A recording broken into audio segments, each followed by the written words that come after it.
Fourth के बाद fifth pregnancy तब आपने करनी है अगर आपकी प्रीवियस प्रेगनेंसी जो सी है एक अच्छी जगह से हुई है, अच्छे सर्जन मतलब गायनेकोलॉजिस्ट जिसने की है और अच्छे क्वालिटी के उसने स्टिचेस यूज़ किए हैं और कोई भी आपको पोस्ट ऑप कॉम्प्लिकेशन नहीं हुई उस प्रेगनेंसी में,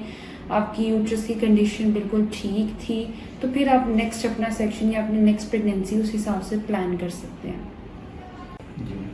अस्सलाम वालेकुम, मेरा नाम डॉक्टर सुनैना इमरान है और मैं ज़ेबुन्निसा ट्रस्ट हॉस्पिटल में काम करती हूँ। टॉपिक का आगाज़ करने से पहले सबसे पहले मैं सब व्यूअर्स को ये कहूँगी कि काइंडली हमारे चैनल को लाइक भी करें, सब्सक्राइब भी करें और दूसरों के साथ शेयर भी करें। शुक्रिया। टॉपिक की तरफ आते हैं। आज का हमारा टॉपिक ये है कि एक औरत कितने सी सेक्शंस उसके हो सकते हैं। ये बड़ी कॉमन सी मिथ है कि 3 अगर एक औरत के सेक्शन हो गया है तो चौथा उसका आखिरी सेक्शन होगा, इसके बाद उसके सेक्शन नहीं हो सकता।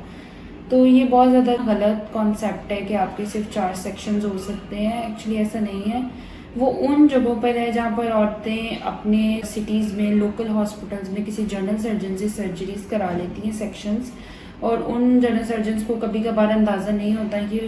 उस औरत ने दोबारा नेक्स्ट प्रेगनेंसी करनी है या बेबी डिलीवर करना है, तो जिसकी वजह से उसमें इतनी एडिशंस बन जाती हैं कि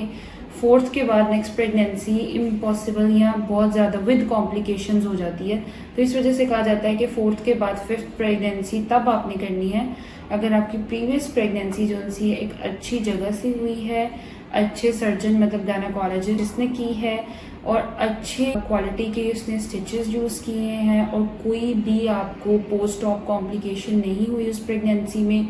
आपकी यूट्रस की कंडीशन बिल्कुल ठीक थी, तो फिर आप नेक्स्ट अपना सेक्शन या अपनी नेक्स्ट प्रेगनेंसी उस हिसाब से प्लान कर सकते हैं। इसमें कुछ बातें हैं कि अब बाहर के मुल्क में तो इवन 7 सेक्शंस भी होते हैं, तो वो इस तरह इसलिए होते हैं कि उनकी स्टिच की क्वालिटी बहुत अच्छी है, उनका पोस्ट ऑप, प्री ऑप और इंट्रा ऑप एनवायरनमेंट बहुत अच्छा है। वहाँ पे गायनेकोलॉजिस्ट जो हैं वो खुद ऑपरेट करती हैं और हर तरीके से जो विदाउट कॉम्प्लिकेशंस वो सर्जरी को प्रोसीड करते हैं, इसलिए वो 7 सेक्शन तक भी करते हैं और फीमेल्स बिल्कुल ठीक होती हैं।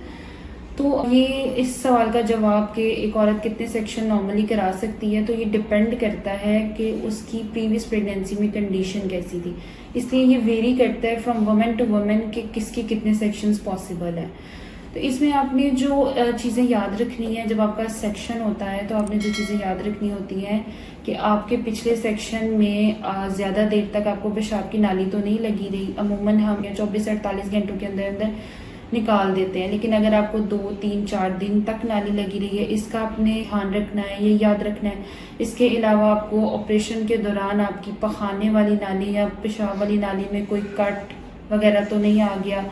इसके अलावा जो उनसे आपकी यूट्रस की क्या कंडीशन थी, डिस्चार्ज के टाइम पे आपकी डॉक्टर साहब से आपने पूरी डिटेल लेनी है अपनी ऑपरेशन की, आपने ऑपरेटिंग नोट्स लेने हैं कि आपकी कंडीशन क्या थी यूट्रस की, यूट्रस बहुत ज़्यादा थिन आउट तो नहीं हो गई हुई थी या मतलब कोई मसला तो नहीं अंदर हो गया, बहुत ज़्यादा ब्लीडिंग तो नहीं हुई, स्टिचिंग कैसी हुई है, ये सारा कुछ आपने पूछना है। या आपकी प्रीवियस प्रेगनेंसी में कोई ज़ख्म वगैरह तो नहीं बन गया था, जिस तरह कहते हैं कि ऑपरेशन ख़राब हो गया था, उसमें पस पड़ गई थी, इसका मतलब है कि अंदरूनी जो है आपकी यूट्रस वाला हिस्सा है वो भी ठीक नहीं था। इन चीज़ों का आपने ध्यान रखना है कि आपने नेक्स्ट जो प्रेगनेंसी है, नेक्स्ट सेक्शन जो प्लान करना है वो इस हिसाब से करना है कि ये इस तरह की जो सी कॉम्प्लिकेशंस आपको प्रीवियस प्रेगनेंसी में नहीं आई। और इन चीज़ों का भी आपने ध्यान रखना है कि अगर ये वाली कॉम्प्लिकेशंस आपको प्रीवियस प्रेगनेंसी में आई हैं तो नेक्स्ट प्रेगनेंसी आपके कॉम्प्लिकेशंस के साथ ही होगी। और इसलिए अगर खुदा न खास्ता इस तरह की आपकी कॉम्प्लिकेशंस हैं तो आप कोशिश ये करनी चाहिए कि जो कंसल्टेंट गायनेकोलॉजिस्ट होती हैं, जो स्पेशलाइज्ड होती हैं, इसके लिए आपने एक अच्छी जगह से एक अच्छे डॉक्टर से अपना ऑपरेट कराना है, ताकि आपने अगर मतलब 5 कराने हैं सेक्शन, 6 कराने हैं, वो मतलब कि हाई रिस्क सेक्शंस होते हैं। जो हम अमूमन कहते हैं 3 to 4 सेक्शंस जो से होते हैं ना, वो लो रिस्क सेक्शंस होते हैं, जो मतलब इजी होते हैं, इतनी कॉम्प्लिकेशन उसमें अमूमन नहीं होती इतनी ज़्यादा। लेकिन 5, 6 और हायर ऑर्डर में जितने जाते जाते हैं आप, वो कॉम्प्लेक्स और कॉम्प्लिकेटेड सेक्शन हाई रिस्क होना शुरू हो जाते हैं। तो इसलिए अगर आपकी 5th है, 6th है, 7th प्रेगनेंसी है, तो आपने कोशिश करनी है कि आप अच्छी डॉक्टर और अच्छे हॉस्पिटल में अपनी सेक्शन कराएं, ताकि आपकी जो क्वालिटी ऑफ ऑपरेशन है, क्वालिटी जो आपकी पोस्ट ऑप केयर की है वो बेटर हो और आप नेक्स्ट भी जो उनसे विदाउट कॉम्प्लिकेशंस नेक्स्ट आप अपना सेक्शन प्रोसीड करा सकें। उम्मीद है कि आपको इन बातों से कुछ समझ आई होगी। तो इसलिए इस सवाल का जवाब कि कितने सेक्शन हो सकते हैं, ये हर औरत के लिए डिफरेंट है। डिपेंड करता है कि आपकी पहली ऑपरेशंस में क्या हालत रही है। शुक्रिया।